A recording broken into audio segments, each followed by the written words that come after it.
What's up, y'all? It's your boy eBay Fight Predictions in the building. I know I'm super fucking late on this, but we have no fights this weekend. And, well, we do have some fights, which I will be breaking down. I will upload a lot of videos this week, I promise y'all. So I'll give y'all something to watch. But, I was like, you know what? Fuck it. Might as well do a recap while I'm off and free, and about. I couldn't do the recap before. I just wasn't feeling too good, y'all. I'm sorry about that. I probably could have even streamed if I wanted to, but I just wasn't feeling it. But hey, it is what it is. My health is my wealth, and I hope you guys can respect that. But yeah, man, this was a really good card. I actually did watch all this card. I went 8 of 13. I did get some wrong. I didn't watch all this card because there was some coonery buffoonery going outside of my house. People fighting, people acting a fool. You know, I had to go check it out and see what was going on. So I did miss some fights, but besides that, I mean, it was a good card. It was a good card. I enjoyed it. And yeah, man, I had fun. The main event was interesting. Yeah, but the whole card was really, really good. But let's talk about some of these fights, man. Dude, Nicholas Mamada versus Cameron Van Camp knocks him out in the first round. I saw a lot of people picking Van Camp, and it just wasn't my style. It really wasn't. And just Nicholas, I felt like he's not the greatest in the world, and I think he will get exposed again, like how Jim Miller exposed him. But Van Camp, he just doesn't fight smart. He keeps his chin in the air, and that's why Andre Fialho killed him. So you know, he got what he got what he deserved there. Tony Gravely versus Javid Basra. I know a lot of people are on Gravely. The wrestling was a threat, but man, Basra's just too clean, too precise. He's a good fighter, man. I really like this kid, and he's an interesting prospect to look forward to. Next fight after that, Maria Agapova versus Jillian Robertson. Jillian Robertson taught her respect, choked her the F out.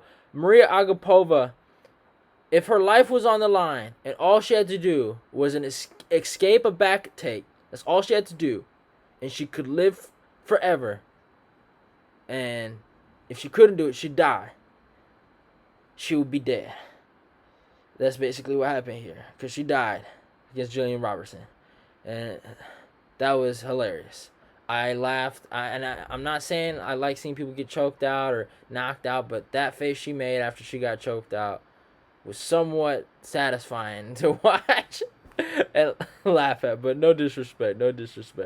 Next fight, Trey Ogden versus Dania Zelbura. This Mexican kid, man. Probably one of the more disappointing prospects that kind of fought on this card. I thought he was going to do a lot better than what he did. And he went out there and didn't fight, man. He didn't do shit, and Trey Ogden was just working him, and he outworked him there. That's just damn near what happened. This kid needs to work on his activity and a lot of things. Obviously, he's still a prospect to look forward to, but yeah, that was man, that was a bad look for him. Next fight, Loma Lookboonmee versus Denise Gomez. I kind of missed some of this fight, but I'm assuming Luma just beat her in the clinch. It was just a better fighter. That's what I'm just going to assume, but I didn't really get to catch it. Next fight, Trevin Giles versus Louis Cosey. So here's the issue. Giles had a decent performance, but it wasn't great. But he won, so it is what it is. He got the W. He's back in the win column. A lot of people are really high on Trevin Giles. I never was, right? But he actually impressed me in some of his fights, because if you look at the fights that he got knocked out in, he's actually winning those fights before he loses them, right?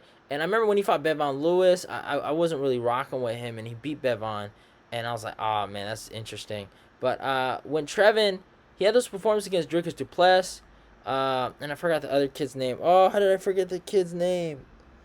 Morales something. Oh man, I think it's Morales, right? He had those fights against those kids, and he was winning those fights, and then he got knocked out. Here, it seems like that confidence that he had, it's kind of gone. It looks like he looks just cooked, you know? It looks like he's scared to get knocked out. I think he's, man, lost confidence in his chin. I don't know what it is, but he just didn't look great here. Against a guy I thought he would probably look better against, because he's just a lower level of competition, but yeah. And then most heartbreaking fight of the night for me, kinda, was seeing Damon Jackson finish Pat Sabatini, man. That fucking sucked, man. I like Pat Sabatini, but Damon Jackson's good, man. I gotta stop doubting this guy, man. I told myself I'd stop doubting him, and I started picking him for his last two fights, and then he went out there and beat Pat Sabatini. I thought Pat was just a level above him, man. He proved me wrong here. Damon Jackson is he might be top 15 potential. I don't know. This kid keeps winning. And the only guy to beat him was Ilia Topuria. And that just makes you think how good fucking Ilia Topuria really is. Just gonna say that out right now. But hey, it is what it is. Next fight, probably one of the more impressive performances of the night. Anthony Hernandez versus Marc-Andre Barriet. Marc-Andre Barriet is a good grappler. He's the kind of guy that can do what Fluffy did to him. And Fluffy did that to him. You know what I'm saying? Marc-Andre Barriet goes in there, puts the pressure, breaks people, out cardios people, and breaks them. And Fluffy did that to him, and I was in shock. I was literally in shock. I know Andre came with a broken rib, or he didn't come with a broken rib, but broke his rib.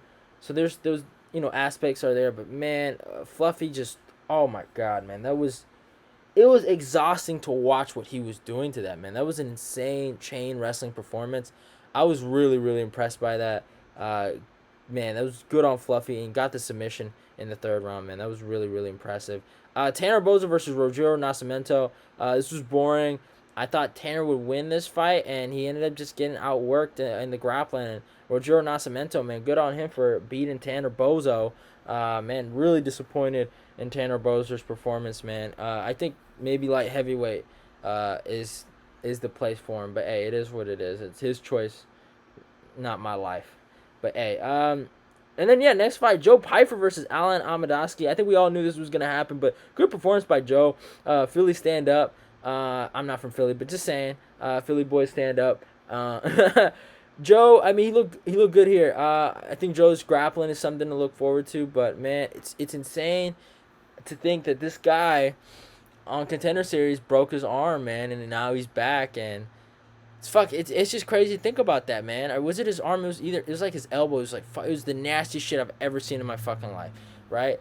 And now he's fucking back, man. He's a really good story, man. He's very inspirational, man. I'm happy he got the job back after that fucking crazy accident. So, yeah, man, he's proven it, and I think this guy is someone to look out for. He's good in the grappling. He has decent power. I think he's a decent prospect to look forward to. Next fight. If you remember my full card predictions, I picked Bill Algeo, but I was rooting in my heart for Andre Fili because I do have a special place for Andre Fili because Andre Fili's a cool cat, man. He's a nice dude, Cali boy, and he got the W over Bill Algeo, man. I didn't know about I think it was a miscarriage, or I don't know what happened with his unborn child, but it didn't make it, and for him to dedicate that fight to the win here, which he needed bad. It was awesome to see, and I was really happy for the kid. And he used his grappling here, and he was just kicking Algeo's face too. It was a good fight. Algeo's a good fighter, don't get it twisted. But Andre Fili, man, he's not washed, man. I think he honestly got caught by Brito. That's all that happened there. I remember Andre Fili was gonna fight Lando Venata, and I remember I was arguing with people like, nah, man, Fili's gonna whoop that dude, But I just thought, obviously, I thought Algeo was better than Lando, and this fight was somewhat close. It was 2-2, not 2-2, my bad, 1-1 going into the third round. So it was a good fight. But hey, it is what it is, and yeah, Andre Fili got the W there. In the co-main event, fucking fight of the night, in my opinion, Gregory Rodriguez versus Chidi Njokuani, man. I was in shock. I thought Chidi was going to kill this dude after that cut and after that knee he landed. And, man, Gregory Rodriguez walked Chidi down and broke him. He didn't really use the wrestling, in my opinion. I still feel like he hasn't fully used his grappling.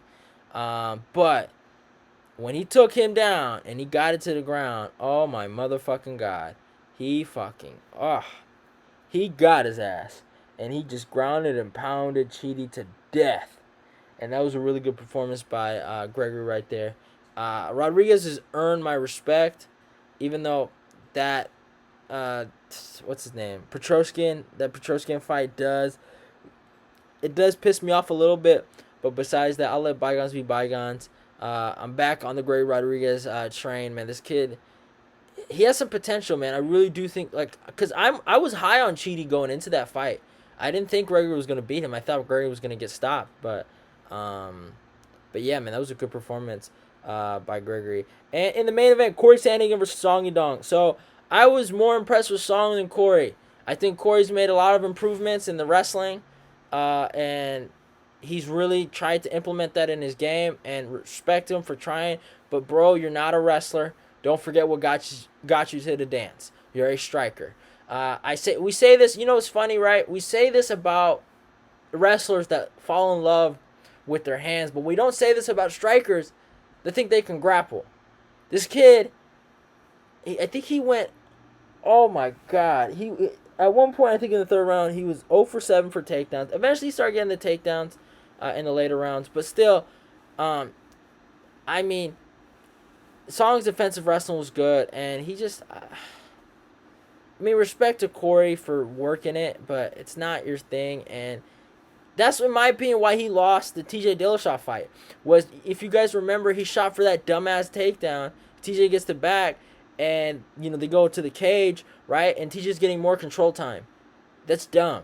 Dude, that's not you. You know what I'm saying? Like, sometimes you got to shoot for a takedown, but don't overdo it. Like, that's not your... and I'm not saying, like, grappling is bad for him or whatever, but it's like, that's not your style. Like, be you. Don't try to be something you're not. And I know he wants to add that to his game and whatever, but, man, he does that shit to the top or high-level guys, man. And I'm not talking about Cheeto Vera, because he ain't no top guy to me. But he does that shit with fucking Peter Yan, Aljamain Sterling, TJ Dillashaw, like Henry fucking Cejudo when he comes back. They're going to fucking sprawl. They're going to get his fucking back, and they're going to fucking destroy him. I know he took down Yan, but what happened after that? Yeah, okay, he fucking ended up losing. But it was a good performance against Song. Song's good. I think the cut played a factor. The elbows were nice by Cory. It was a good fight. It was a good scrap while it lasted. But I think Cory is the better fighter, but he just fought a weird fight against Song. And he just made Song look a lot better than what Song really is. In my opinion, that's how I looked at it. Doing all that, going for all them damn takedowns, in my opinion, gave Song more opportunities to land more shots off of sprawls. He hurt Cory bad in the second round. He staggered him. Like, Cory was like, oh shit, with that lead hook he landed. So the elbows really saved Cory. I wasn't too impressed with that performance, I'm gonna be honest.